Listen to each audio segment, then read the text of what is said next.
Welcome to the Martin Bailey Photography Podcast. It's July 3, 2023, and this is episode 816. Well, I'm back from my second complete Namibia tour 2023, and I have been back for almost a month now. I'm sure you're probably wondering where I've been, so I'll quickly update you on what I've been up to before we look at some images from my second trip. First of all, the main reason I was not able to release a single episode after returning in June is that my accountant waited until 2 weeks before I was due to submit my accounts to the government tax office to raise a problem that I needed to know about much earlier. Because I'm now inputting my accounts directly to a system that I am paying for, the responsibility was on me to check everything and find out what I'd done wrong, and this is essentially what took away all of the time that I'd put aside to create my June podcast episodes. I am delighted to tell you that despite Martin Bailey Photography KK having 2 consecutive years with gross sales down 97% over the pre-COVID years, my 13th year in business was my best year to date, so I feel better about that. I have to admit that I also spent more time than I'd expected to learn about 3D printing. I had an idea for several products that I wanted to create, and either prototype or actually produce with a 3D printer. So I bought one shortly after returning home and was honestly not expecting the learning curve to be so steep. I got printing pretty quickly, but then found that printing anything of any size was going to take too long. So I added a device that would take control of the printer and get my prints out between 2 and 5 times faster than if I used the printer as it arrived from the manufacturer. Setting up and tuning the printer via the new device took another few days, again eating into my schedule. Although this hasn't taken much of my time, there were a few hours here and there required to pick up and enjoy a few drives in a new car. I probably never mentioned this, but 4 years ago, having not used my Toyota SUV as much as I used to, I downsized to a Prius. But as good as it was, I never really fell in love with that car. Then, towards the end of last year, Toyota announced the 5th generation Prius, and it took just one look to realize that they had done something exceptional with this update. The global transistor shortage pumped up the used car prices, so I got a fantastic deal on my 4-year-old Prius. So rather than pumping more money into paying off the loan for my old car, I decided to wipe the slate clean and start again with a car that I could fall in love with. If you haven't seen the new Prius yet, it's now almost a sports car while maintaining the Prius fuel economy that most people buy them for.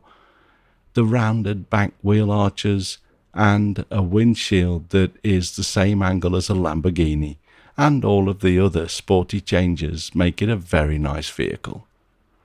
Finally, over the last week, I've spent time having my eyes checked, as my eyesight in my left eye has deteriorated rapidly over the last 6 months, and it turns out that I have developed a cataract that is affecting my eyesight in my left eye. 7 months ago, as I started worrying, I was told about the cataract, but also that it was not severe enough to affect my eyesight. And then it was only the left eye.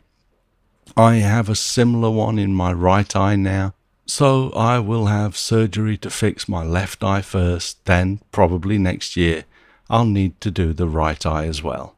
I have to tell you, I'm more worried about someone operating on my eyes than I was when I had to have them poke around in my brain to try and remove my brain tumor 12 years ago. Anyway, after all that, I'm back at my computer creating a new episode and will continue after this to update you on some other stuff as well. We'll start today with what I'm hoping to make a two-part series to update you on my second Namibia tour. I came home from this trip with 222 images in my final selection, compared to 275 from the first trip, but that isn't to say that there were fewer opportunities. We had as many, if not more, opportunities, but because we visit all of the same locations, I will try to show you only stuff that we either didn't see or simply are above and beyond what we had on the first trip. As usual, we visited the Quiver Tree Forest and did our sunset and astrophotography shoots. The only thing that I did differently, which I thought was fun, is using my TT Artisan 11mm fisheye lens that I talked about in episode 811 to shoot this sunset image. The curved horizon may not be to everybody's taste, but I think it's fun, and it enabled me to position some trees in just the right place, which I could not do with my 15 to 35mm Canon RF lens. I've also continued to be very happy with the image quality of this inexpensive fisheye. We visited the Giants Playground the following morning with very similar results to the first trip, and then travelled on to Luderitz, from where we'd visit Kolmanskop and Elizabeth's Bay, the deserted diamond mine towns. I focused a little more on getting low and showing the collapsed walls as the salt-filled Atlantic air batters the remains of the coastal town, bringing down more and more of the buildings each year. Again, I mostly see Elizabeth Bay in black and white, as the brown tones that paint everything there seem very drab. We did all of the usual shots in Kolmanskop too. One that I like, as I don't recall seeing this before, is from one of my favourite rooms with the indoor dune.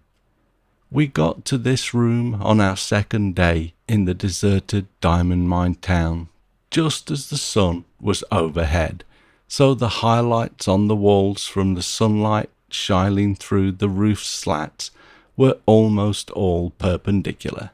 As we drove towards the Naukluft National Park 2 days later, our driver and guide found this spotted eagle owl sitting at the side of the road. I've seen these beautiful birds at night by a spotlight, but that didn't make for much of a photo, so this opportunity was a bit of a treat, enabling us to see those beautiful big yellow eyes. At first we all thought this owl was sitting on a small rodent it had caught, but on closer inspection, the white area below its abdomen is simply one of its legs. I have photographed the bat-eared fox several times in Namibia, but they have always been boring. On this trip, we found a slightly less shy group than usual and stayed with them for long enough to get this shot, as one of them left the group sitting by what I believe is probably the opening to their den. We did our usual dead flay shots with the silhouetted camelthorn trees, but even though I shot some great compositions, they aren't any different from my previous visits, so I'll skip that too. I did enjoy this shot of just a tiny section of dune number 40 as the sun approached the horizon, causing this striking shadow. I still didn't get the perfect heart shape created by 2 flamingo heads at sunset, but I did kind of like the ruffled feathers on this flamingo as the group settled in for their night at Walvis Bay. I love trying to get this shot each time we visit, and I always like some of the resulting photos, but it is challenging to get just the right image, as a significant part of all of it is just the look of the draw, depending on which group you pick. We travelled further north, and although we'd heard that the Himba people had returned to their settlement after the first tour, when we arrived we found that they had moved away again. On the first visit I'd been concerned that they had perhaps been driven out to make way for the Himba village tourist trap that they had created down the road. Still, on this visit it was easy to see that despite the valley looking very green, there was no grass on the ground for their goats to eat, so the decision to move again made more sense this time. I was determined not to revisit the tourist trap, and as we drove past it, we could see that there was no one there anyway, which was quietly comforting. We asked around and were given directions from a young man who used both of his hands to point and show left and right and over mountain instructions. Apparently for the Herero people, it's rude to point with a single finger, even if you're pointing out road directions. We followed his advice, and although we had to ask people a few more times, were eventually able to find a very remote Himba settlement that our guide negotiated for us to photograph. Here is my favourite photograph from the visit, as usual shot inside a hut with just the light from the doorway, and then I've darkened down the background with a few layers in Capture One Pro.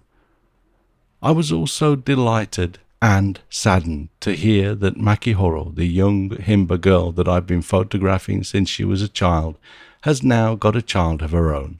You may recall from the travelogues from previous year's trips that I had hoped to photograph her with her child to round out a project documenting her transformation from a child to a mother. But this wasn't to be. The settlement has moved too far, and we had too little information to spend time looking for her. Maybe next year though, you never know. Okay, so we're doing pretty well with my tactic to only show work that is different to previous trips. After the first 8 images, we are about to move on to our final days of the tour as we start to shoot wildlife in the Etosha National Park or the lodges that we stay at adjacent to the park.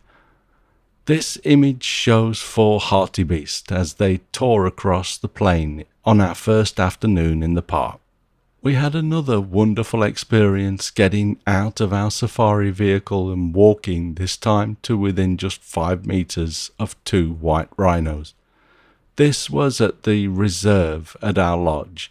Of course, you're not allowed to leave your vehicle in the Etosha National Park. The photos were, though, similar to the ones that I shared in the travelogue from our previous tour, so I won't share them again. Here is an elephant shot that felt quite good to capture, with these 4 elephants all in a line at the Okaukueio waterhole. These are magnificent animals, and the more time I spend with them, the more time I want to spend with them.